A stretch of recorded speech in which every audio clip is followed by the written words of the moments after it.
All right. Good afternoon, everyone. Thank you for joining me today for our LEGO Education BricQ session. We will be taking a look at the hardware as well as the resources that are available for BricQ. And I'm also going to be introducing you to the BricQ personal kits. This is the first time I've had the opportunity of using the personal kits as well as the core sets. So we're going to be taking a look at, with the pandemic going on, the benefits to students having access to these types of personal kits, as well as the core sets, which are perfect for classroom solutions in small groups. So my name's Kristen. I work with Spectrum Educational Supplies, as I'm sure a lot of you know me already. You obviously know this session is being hosted by Spectrum because that's who you would have received an email from, and that's how you would have signed up for the session as well. I do have a couple of different screens up, so bear with me if it appears that I'm not looking at my camera. I am definitely here and engaged with you guys, but I have a ton of different windows up and I'm managing everything on my own. So on my other screen over here, I have all your beautiful faces and names, as well as I have the chat feature open. There is a small group of us, so feel free to take yourself off mute and ask questions, interrupt me as we go through the kit. I don't mind that at all. This session is for you guys. And then I also have my chat open as well. So you can feel free to ask questions in the chat. I am gonna try and, as we go through some of the sample lessons, I'm gonna be asking you guys some questions. So hopefully you'll engage back with me and answer those questions either by coming off mute or typing your answer in the chat. So I've got that open and I'm monitoring that as well. So just to get an idea, I recognize some names on this webinar today, which is awesome. Hi, Keith. Hi, David. We did have Harold. Maybe he got kicked off or decided this wasn't him. We've got some new faces as well, and that's fine. Welcome, everyone. Thanks for joining me. So first off, I'm just going to tell you a little bit about the BricQ Motion product. So it's a LEGO education product. So LEGO Education and LEGO Retail are kind of two different streams. The retail side, they focus on Star Wars, Toy Story. They do lots of partnerships with Disney and things like that. But LEGO Education is unique and it kind of its own identity underneath the LEGO umbrella. And what they do is they focus on bringing classroom solutions. So what does that mean? Classroom management is something that they have really taken into account when they're designing the kit. So, you get storage containers and trays and stickers and ways to manage your organization of the kit. But mostly what this means is when we're talking about solutions, it really is an all-encompassing platform that goes from the hardware to, if it's robotics, we're talking about software. They have lesson plans, assessment pieces, teachers' guides. They also offer self and peer assessment, and we're going to be taking a look at some of those pieces today. So if you're familiar with LEGO Education, you may be familiar with the fact that they discontinue products and then introduce new products that are supposed to kind of be like a new and improved version or a different spin on a very similar product. So just this past year, LEGO announced that they were going to be discontinuing their machines and mechanisms set. Here in Canada, it's often referred to as the simple machines and simple machines and mechanisms set. It's all the same thing. So they have discontinued that set. There's still inventory available. So if that's a set that you do currently use and you'd like to top up, now's the time to do so. And what they've done is they're replacing it with this BricQ Motion set. And there's two different sets. There's the essential set, and then there is the prime set. And the essential set is geared towards primary and junior students. So it's pre-K, although in Canada, I would still say it's kind of great. It's more grade 1. I feel comfortable putting it grade 1 to grade 5. Then the BricQ Motion Prime set, that one is geared for students from a piece count perspective, it's age 10 and up. From a content and resource perspective, it's for grades 6 to 8.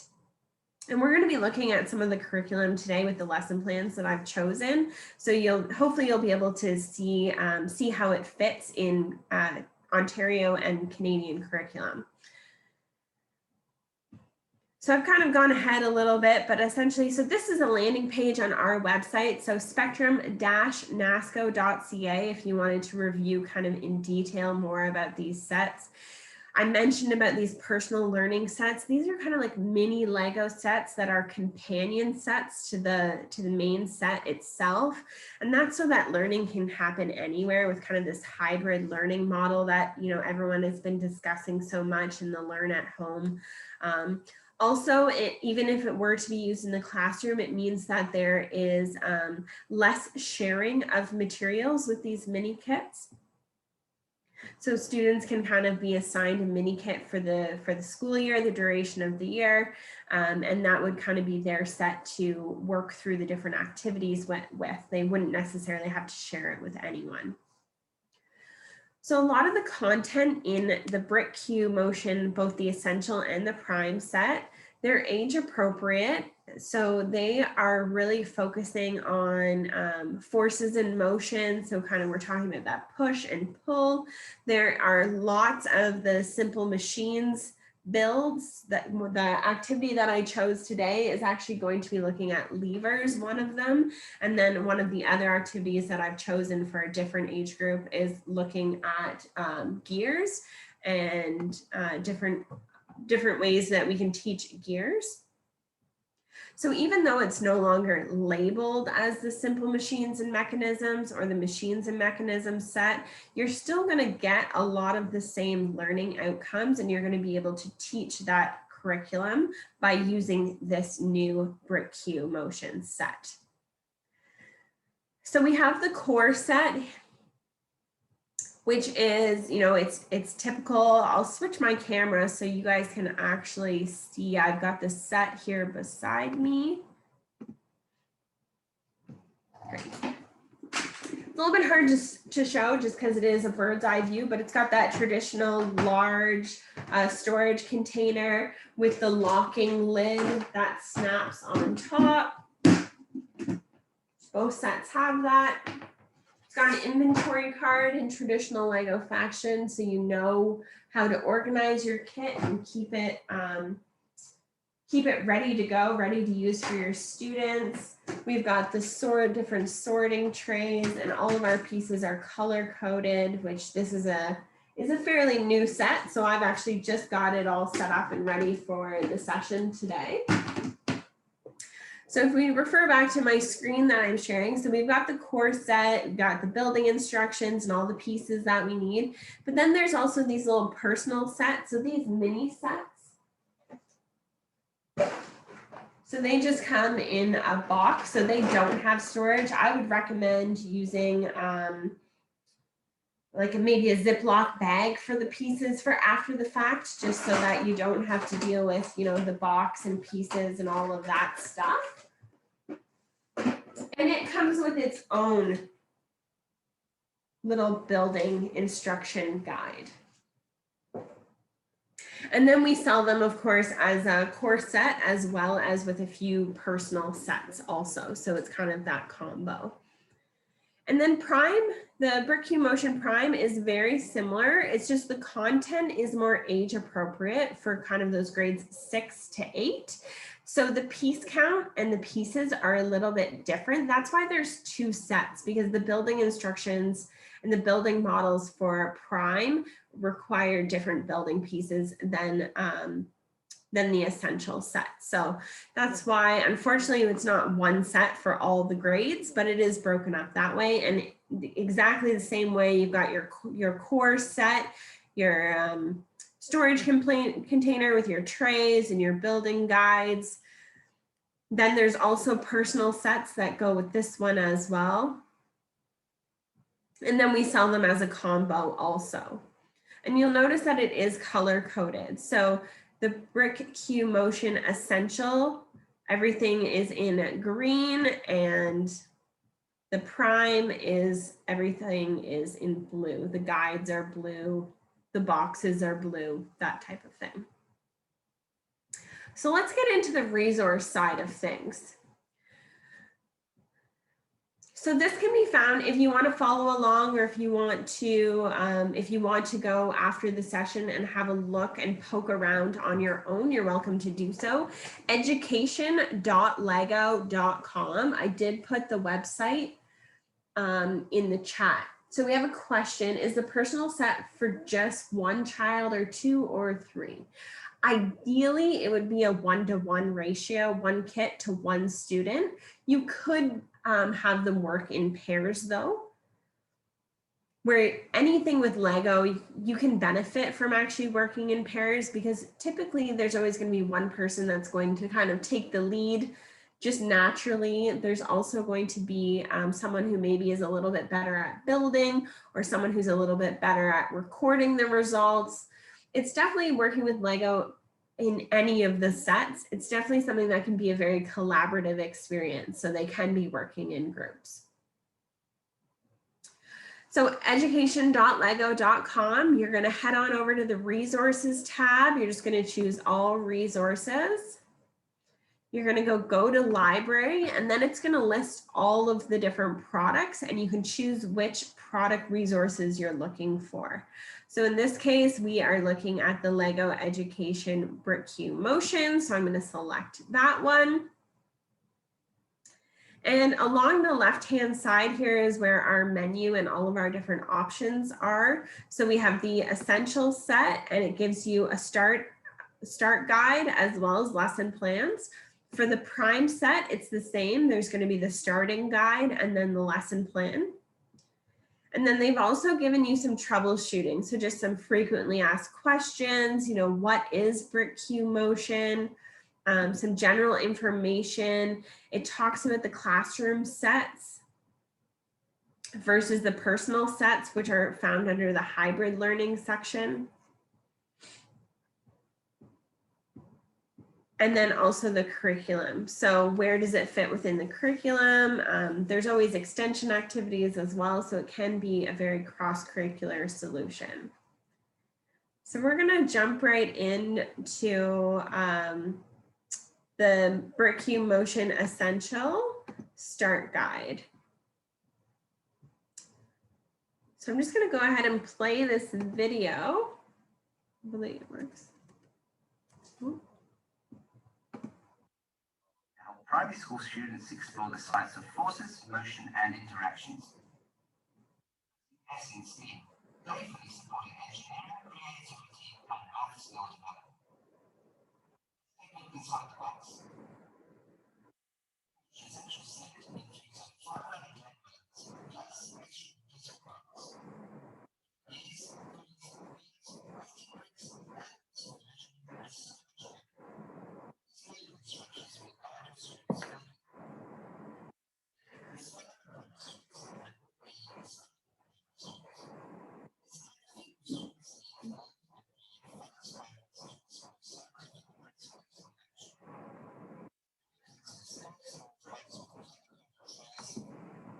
All right, so it appears that the sound isn't coming through too great, but hopefully you get the idea. You can always go back, the video is on the website, so you can always go back and watch the video if you want to hear about it more. A lot of it we already talked about. So, you know, the sturdy storage box, it's color coded for easy sorting and fast cleanup. It's got the inventory card. We talked about how the fact that it comes with building instructions. They reference them as lower primary and upper primary. So these videos are created in the US. And so just how they label things are a little bit different. So in my case, I would say that the book A is for primary, book B is for junior. I'm going to close this video.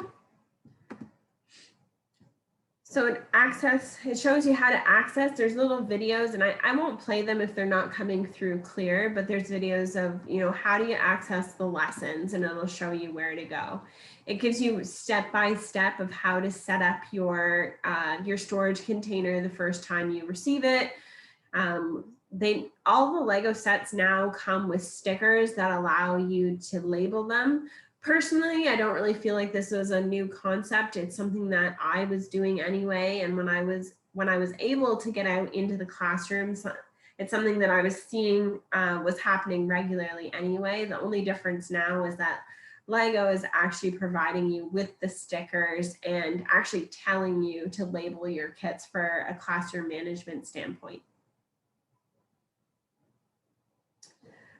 There's also a replacement elements box that comes in the set. So some of those small pieces, the minifigures, the little small gears, those types of things sometimes tend to walk away or get lost on the floor. So they've given you some replacement pieces right off the bat. Oh, next. Then it's going to show you a video about how, all of these solutions are hands-on solutions. So Lego has this philosophy of hands-on, minds-on, and really what they're meaning is if our hands are engaged, then our minds are engaged. So we're really good at, when students are working with Lego, they tend to be really good at staying on task and learning the different concepts through modeling them rather than copying text off a blackboard or a whiteboard or taking notes. They're actually learning through experiences rather than just being talked at. So that's kind of it for getting the set up for the first time. It is helpful. These videos, in my opinion, aren't necessarily needed because they do a really great job out of the box. They have like a little sticker guide that shows you. Mine's already empty because I've taken all the stickers off it, but it shows you exactly where to put them. It's just images, but it is very instructional. So let's take a look at some of the lesson plans. So today we're going to be looking at 2 lesson plans from the Essential Kit.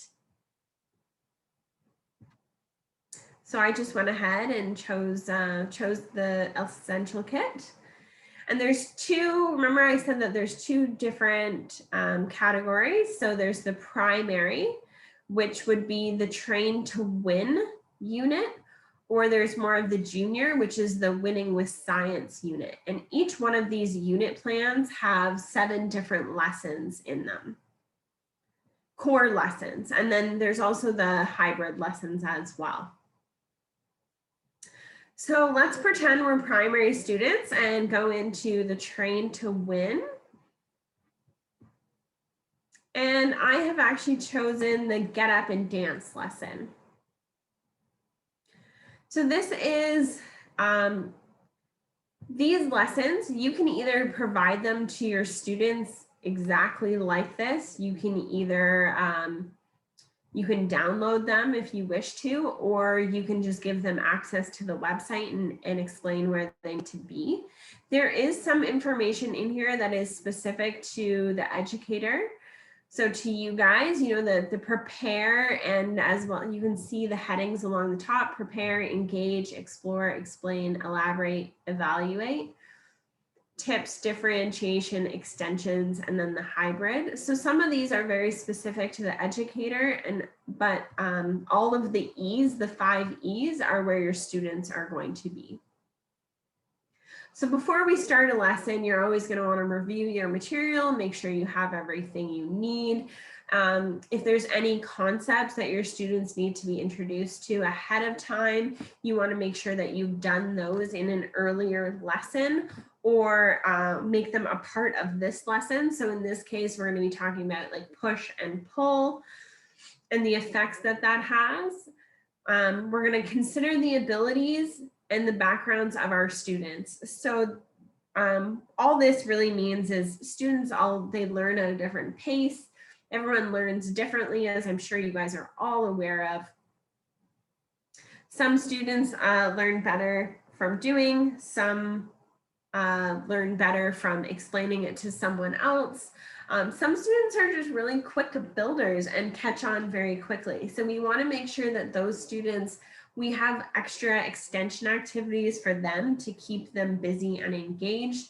And if on the opposite side of the spectrum, if we have someone who is particularly slow in the sense that maybe they don't build as fast, or they're not understanding as quickly as some of their peers, we want to make sure that we're asking them kind of guided questions or assisting them, pairing them up with someone who has strengths in different areas. So there's always an engaged piece, and that's where we're tying it into kind of a real world experience. In some of these lesson plans, there's videos. In other lessons, there's stories. It just depends. This engaged section changes slightly depending on the lesson. So in this case, it shows a dance video, and we are talking about, you want to ask your students questions about gears in this case. So what do gears look like? How do they start turning? And which ways can they turn? So I'm going to pretend for a minute that you guys are my students, and I'm going to ask you those questions. So describe what a gear looks like to me. And how can you get a gear to start turning? And which ways can gears turn? And keep in mind that we are primary students in this example.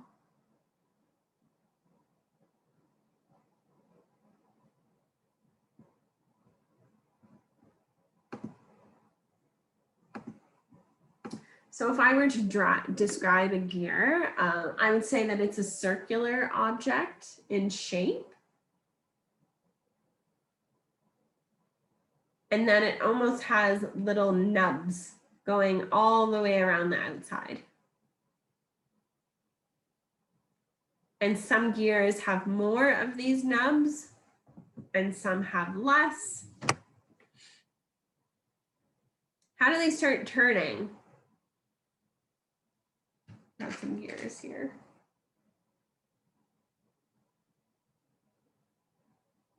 I could push it. I could pull it. Which ways they turn? I can get them to turn this way, but I can also get it to turn that way to get it to go in different directions. So yes, it can.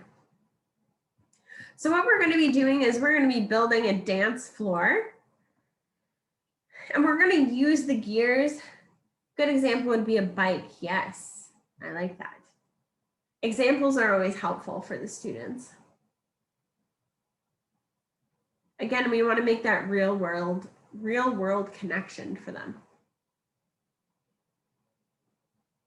So we're going to build a dance floor, and we're going to use the gears to allow our minifigures to dance. There's going to be a DJ, and the DJ is the minifigure that is going to push or pull the gears and make the minifigures dance. So this is a primary example. So what the primary examples do is they actually provide you with concrete building instructions.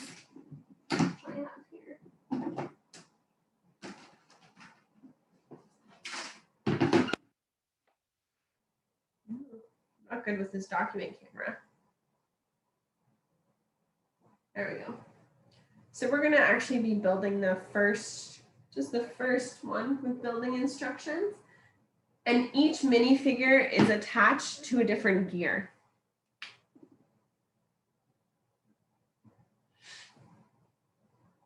So then they have the explore phase. So after we've kind of engaged them in conversation and we've started talking about what gears look like and how they work and maybe some real world examples of them, and we've shown them the dancing video, we're going to then move on to the explore phase. So the explore phase is when students are going to work in pairs to build the actual model. So they're going to follow They're going to follow the building instructions to build their model.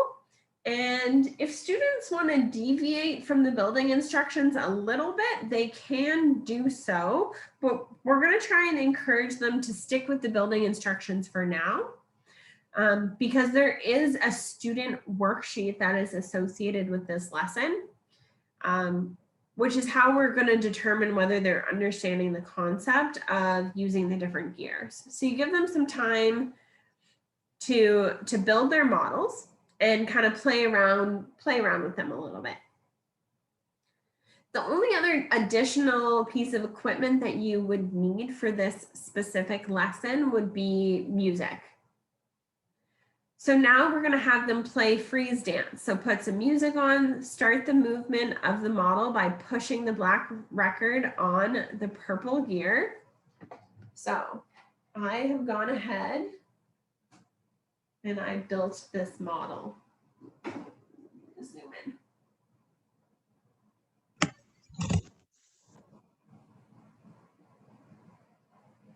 Again, it's a little bit challenging just because it is a bird's eye view of it. Oh, let's see. We gotta stay. I'll try and show you. Okay, so this is my DJ here with the red hat. This is my black record, which is attached white paper. Yes, I can definitely do that.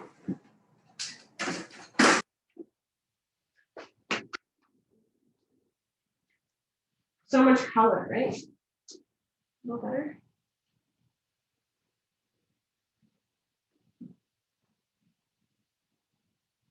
Better? I think so. Okay. DJ in the red hat here. We got our black record, which is on a purple small gear. Yeah, thank you, Karen. Which is attached to the green gear, which is then attached to a blue gear, which then turns the final blue gear on the end here. So we would play some music. We would start the movement by spinning the black record and then tell the students to stop their dancers when they hear the music stop. Stop the music, play the music, stop the music, play the music, and have them have a little bit of fun with that. Then have them do the same activity, only have them turn the record maybe in a different direction and start prompting them with some questions. How do you make the gears turn faster or slower?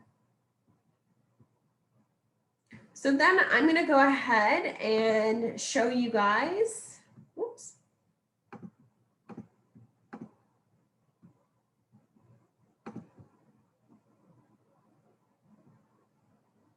What the student worksheet looks like.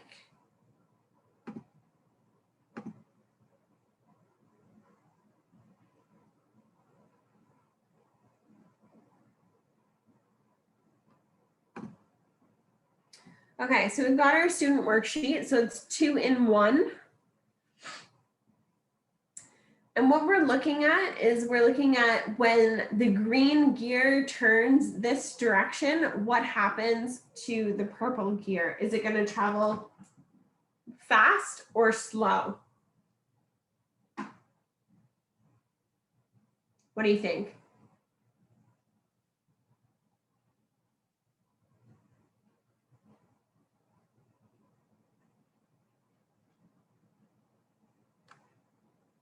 Fast, yeah. So we would click off the fast button. And if I turn the blue gear, how does the blue gear interact with the green gear? If I'm turning it towards the right. Fast or slow?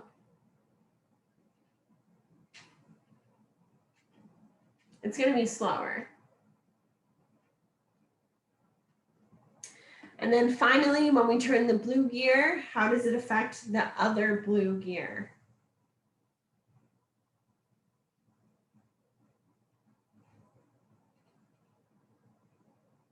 They're equal. So if we go back to the lesson plan, then we get into the explain phase. So the explain phase is where we start asking those questions and trying to figure out what our students have noticed, right? So when we move the gear this way, what happens to the gear directly beside it. When we move a small gear, how does it affect the big gear? How does it affect, and vice versa? When we move the big gear, how does it affect the small gear? And two gears of the same size, they move at the same speed.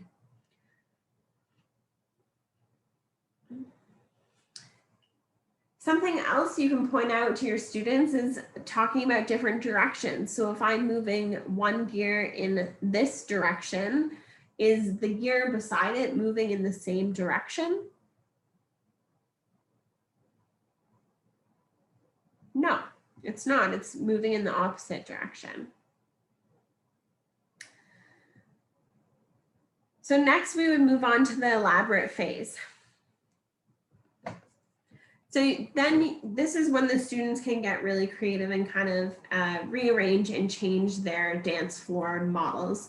The idea is that we want them to take what they've learned and then apply it in a little bit of a different way.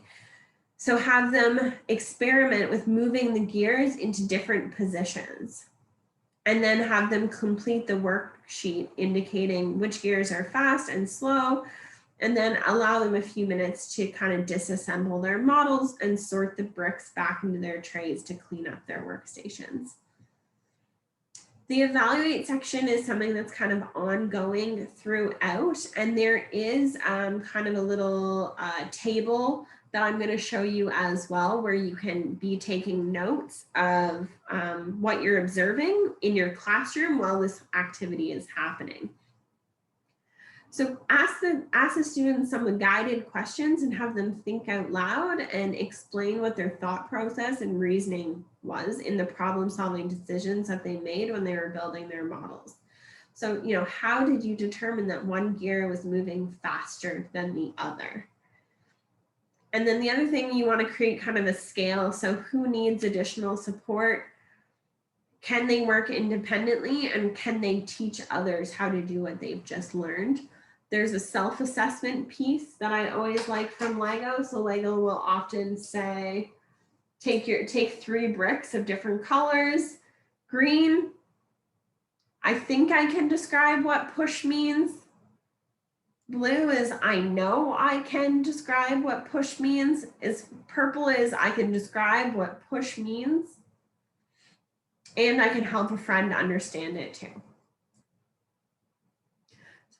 And then also peer feedback is important. So in small groups, have the students discuss their experiences and use statements like, I liked it when you blank, and I'd like to hear more about blank. So you would actually have you prompt your students to kind of compliment each other on what they were learning, and have their partners explain more about a certain topic.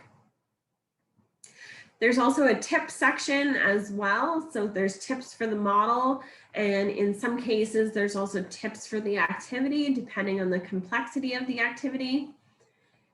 And then I always love this differentiation piece. So you can either simplify this lesson, or you can actually increase the difficulty, and it gives you some suggestions about how to go about doing that. There's also some extension activities. Now the extension activities do require additional time, but you can incorporate, you know, math skills in this one. The students can build on top of a large gear using Lego bricks to represent fractional parts. They can do this by counting studs and adding bricks to show a half or a quarter. So in comparing the gears. Now let's take a look at how this same activity, how Lego has kind of altered it to make it compatible with this hybrid learning model with a lot less bricks on a smaller scale. So it's actually a different activity altogether, but it's teaching very similar concepts. So in this case, it's jump up and cheer. So you're going to build a cheerleader and explore how cams push objects up and down. And you're going to make a minifigure jump up and down to cheer. So they're going to be exploring how the push on an object can change the direction of its motion or start and stop its movement. The lesson is set up the exact same way in the sense that it has the 5 E's: engage, explore, explain, elaborate, and evaluate, which would be on an individual basis. And it tells you exactly what to do. So we're going to build the cheerleader. So open the building instructions booklet and you're going to build the cheerleader model. So as I mentioned, there is a smaller guide that comes in the personal set. So you would build that model. So I actually went ahead and I did that.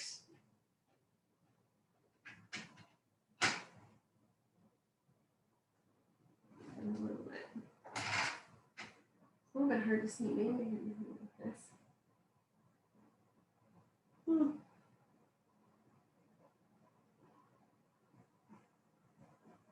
Try to get you a better angle.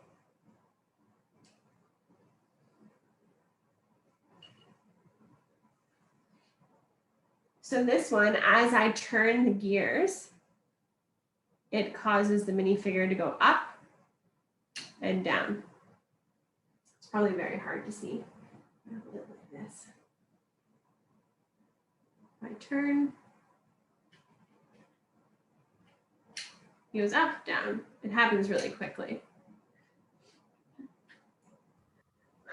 The lesson plan is very similar because a lot of the questions are the same when we're talking about how a small gear can interact with a larger gear, how a larger gear interacts with a smaller gear. And this one actually takes it one step further by looking at how adding some angled blocks to the large gear is what actually raises, it makes a cam gear and raises the minifigure up and down. And it also incorporates a type of lever as well, where there's a fixed point and it acts like a teeter-totter, which is kind of fun. So this way you can do a very, very similar activity with kind of the same concepts on a much smaller scale. And because it's on the smaller scale, it's less pieces, and less pieces is kind of what speaks to that personalized approach that Lego is focused on.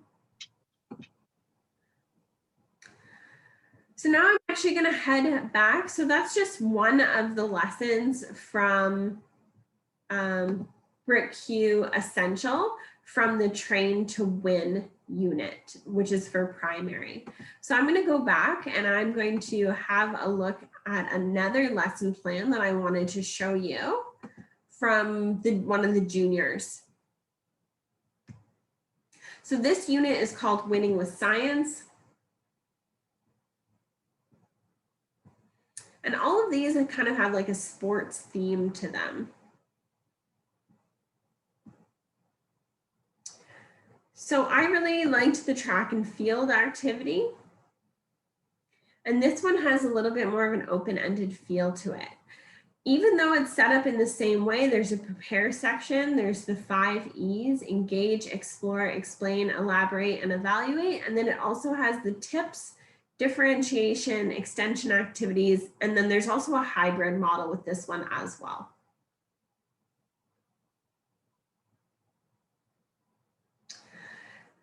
So same thing, you would want to make sure that you prepare for your lesson, make sure you're covering any relevant concepts ahead of time. You're going to consider the abilities of your students. So if you need to make the lesson more difficult or more simplistic, you can go ahead and do so.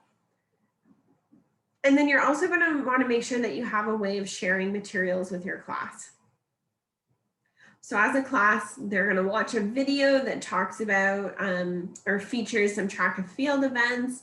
At this point in time, you might want to start to ignite a conversation about track and field events at your school. Maybe what some of the events that students like to participate in, how athletes can push and pull with their bodies using their muscles to run, jump, and throw. Talk about how you're going to build a mechanism that is going to represent a track and field event. They're not going to be given building instructions in this activity. Rather, they're going to be given model kind of inspiration So what the model inspiration is they're just mechanisms. So they're simple machines builds where you would take that and kind of make it as your base build or replicate it to the best of your ability as a base build and then add on to it to make it look like whether it's high jump or triple jump or maybe it's a track event where you would take that model and then you could design and customize it yourself. So then you're going to give the students, in this case, because there's no building instructions, they actually allocate more time for the explore phase to allow them to build their model. So in the building instruction booklet, there is these kind of inspiration images that are on the second and third pages of the booklet, and you're going to use those for inspiration for your own model. Here, and they're just showing you one of the examples here. So this is like a crank that is going to launch that little bunny. So I went ahead and I built one of these as well.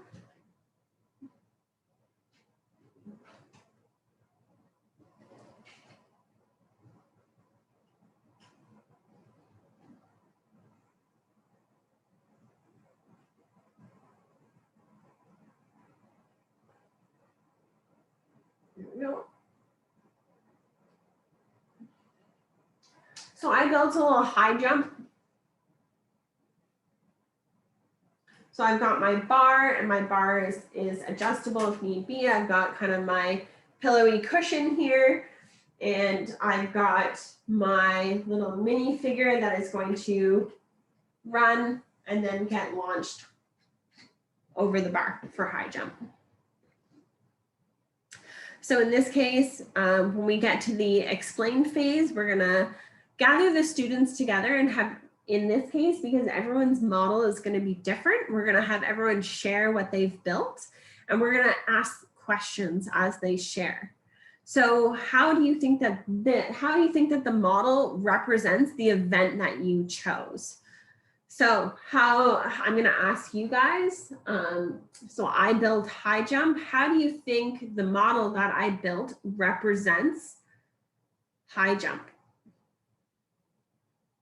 And what forces or types of forces are at work in my model?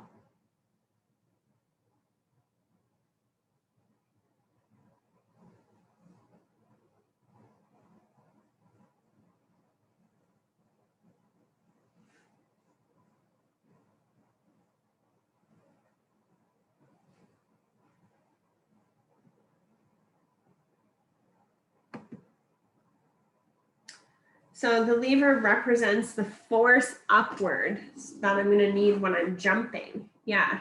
So the lever is really representing that leg that I'm going to be taking off and launching myself, or my minifigure in this case, launching my minifigure over the bar. Are there any other forces at work here?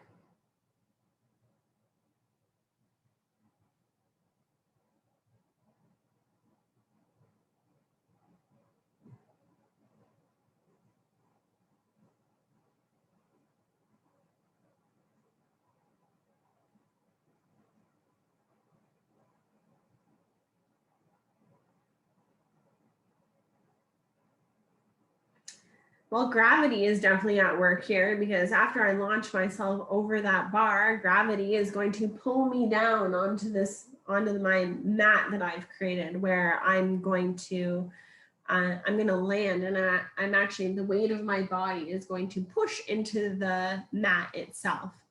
So depending on what your students build, but they're all going to have an opportunity to share what they've built, explain why they chose that specific design. And the idea is that through each group's different model, hopefully you're going to cover all the different track and field events, and they're going to have an idea of how force and motion, as well as different simple machines, are playing a role in their models and in the real world as well. So then in this case, for the elaborate phase, rather than improving their existing model or making changes to their existing model, what you would do is you would actually have groups switch and try each other's models. That way they can get exposure to different designs, different thinking, and then the different, see the different forces at work as well. And then of course, as a part of the elaborate phase is also time to disassemble their models, sort the bricks back into the trays, and clean up their workstations. And then finally, the evaluate, which is always ongoing throughout the lesson. You're going to be asking guided questions, and you're going to be measuring your students' proficiency in describing the forces at work in their models, making sure they're using appropriate vocabulary, and explaining the model that they've built. So there's going to be you're going to need to create a scale that matches your needs. So an example is someone who needs additional support, someone who can work independently and is understanding of the material, and someone who understands the material so well that they could teach others. Then we have the self-assessment as well as the peer feedback that we discussed in the previous lesson as well. There's tips. So in this case, the tip is for the models themselves. So students can use these different models as inspiration.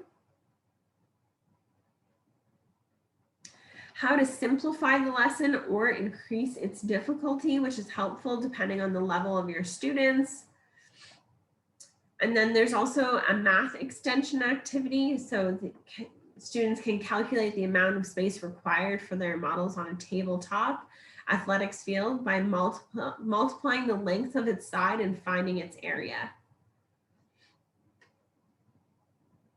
And then there's also a hybrid lesson that is kind of a piggyback lesson to this one as well. So if you wanted to provide this for your students, you could provide the student material. So this is just a simplified version of the lesson where it gives the video. It has all the 5 E's in here. They're just not labeled as such, but essentially, you know, engage, and then have them check out the models and elaborate, to build their models, explain their models. What forces did you observe? Did you see any patterns? And that type of thing. I'm going to go back. And then the other thing that I wanted to show you was the teacher support here along the side. So there's key objectives of what each lesson is going to cover, things you will need. In most cases, the only thing that you're going to need is the Lego Education BricQ motion set. In some cases, like in the Dance With Me activity, that one you might want to have some music as well. So that's where it would be recommended.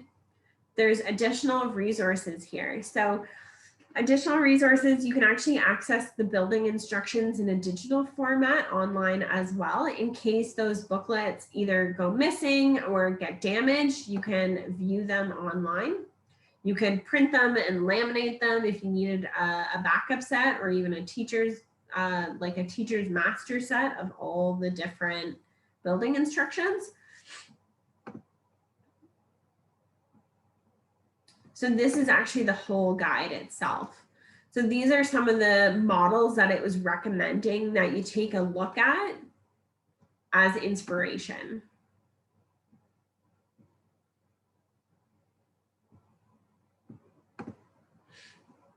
And then there's an assessment rubric.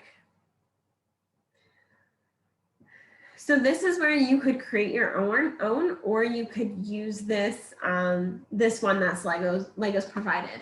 Could you work this into a trip to the playground or a physical ed class showing how push and pulls work? Yeah, definitely. You could introduce it like as at the start of a lesson, or maybe instead of showing them the building inspiration, take them to actually see what a high jump looks like. Like, let's remind them what high jump looks like. Let's practice our triple jump and our long jump and maybe try and describe it to one another.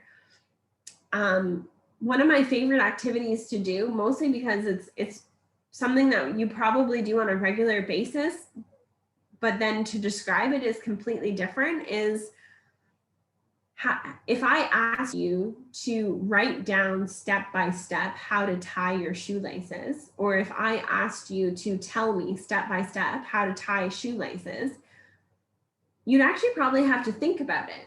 It's not as automatic as just doing it. We all know, hopefully we all know how to just tie our shoelaces. That's, it's ingrained in us at this point, it's automatic. But to explain or describe how to do it to someone else often poses an additional challenge. So have a student complete a high jump event, and then maybe have one student explain to another, how does high jump work? Well, I start at my starting location. I run in a quarter of a circle as I approach the bar, and I'm pumping my legs and pumping my arms because I'm running, and it's been a long time since I've done high jump. And then I'm gonna plant my foot, and I'm gonna, bend at my knees, and I'm gonna get some spring, and I'm gonna, apply great force to this one planted leg as I launch myself and I arc my body over the bar and hopefully land gracefully. It's a lot harder to explain. Once you know how to do it, it's a lot easier to do.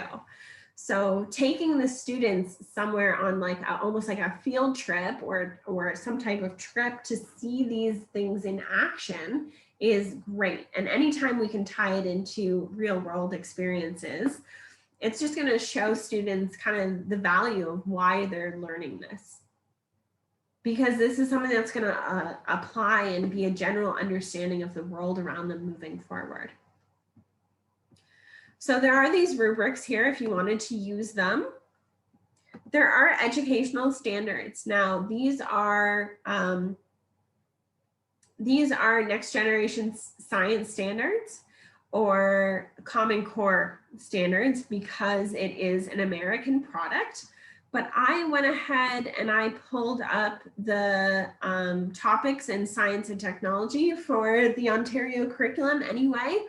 And even just in browsing through some of the BricQ motion lessons, I found that it fit really well in different grades for the understanding structures and mechanisms. So the pulleys and gears example, that one was really good for grade 4, but it was also really good for movement for grade 2. So we're talking about that cause and effect. If one thing moves, how does something next to it, how does it affect the movement of a secondary object next to it? When we were talking, we're talking about the high jump example. Mine was more about levers. And then it's also for grade 5, forces acting. So I found that that's just 2 examples that I'm giving you today of 2 lesson plans. If we took a look at the BricQ Motion Prime, I'm sure you would see even more connections there. Or if you take time to browse the website on your own, hopefully you'll see those connections just as I have.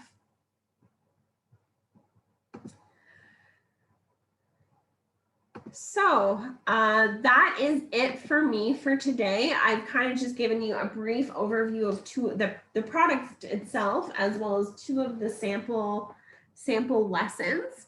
So I wanted to take kind of the last few minutes that we have together here and answer any questions that you guys might have.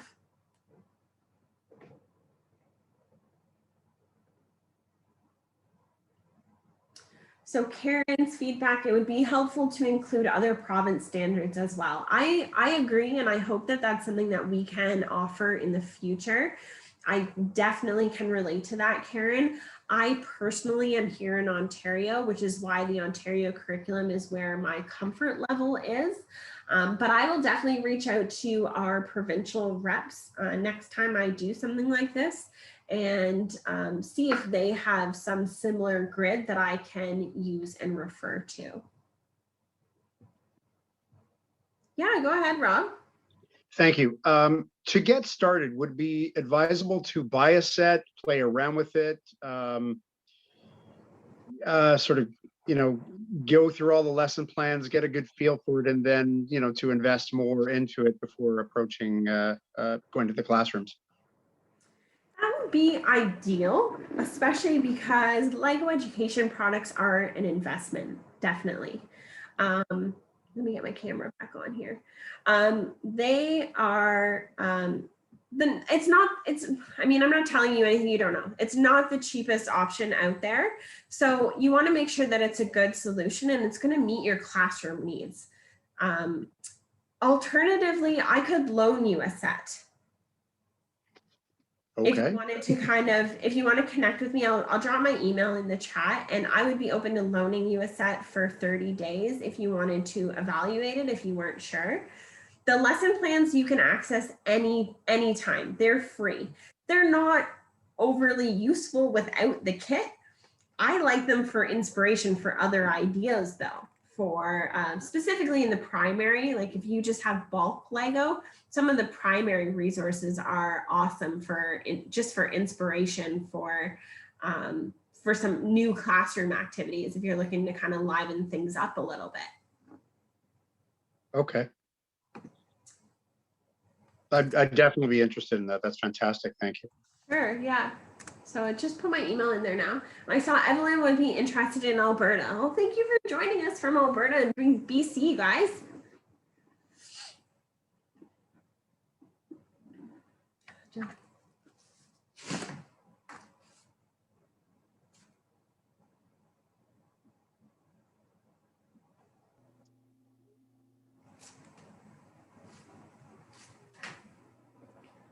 Karen, why don't you send me an email and I will connect you with our BC rep. She's actually on the webinar today as well, but if you connect with me, then her and I can figure it out, because it's likely the set would probably come from our head office anyway, which would be coming from me.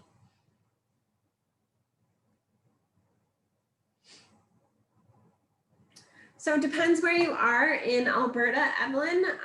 Again, send me an email. Alberta is split right now between our BC and our Manitoba rep. So if I can just get a better idea of where you're located, I'll know who to refer you to. So just send me an email and we can chat about that. Great.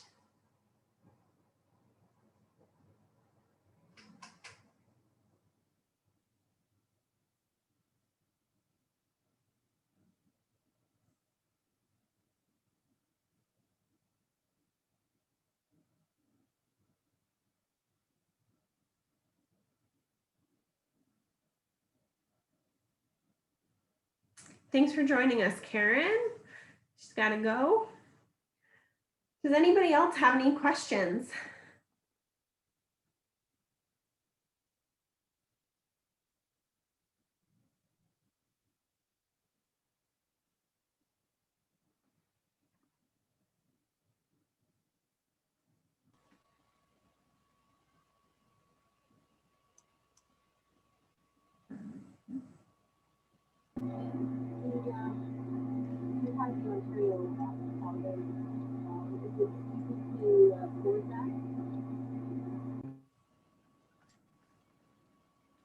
Someone had their mic on.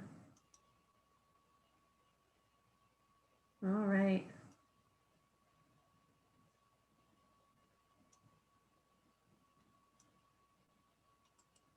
Well, I think that wraps up our session for today. It's 4 o'clock. Thank you all again for joining me, and I hope to see you at our next webinar. Thanks, guys. Thank you.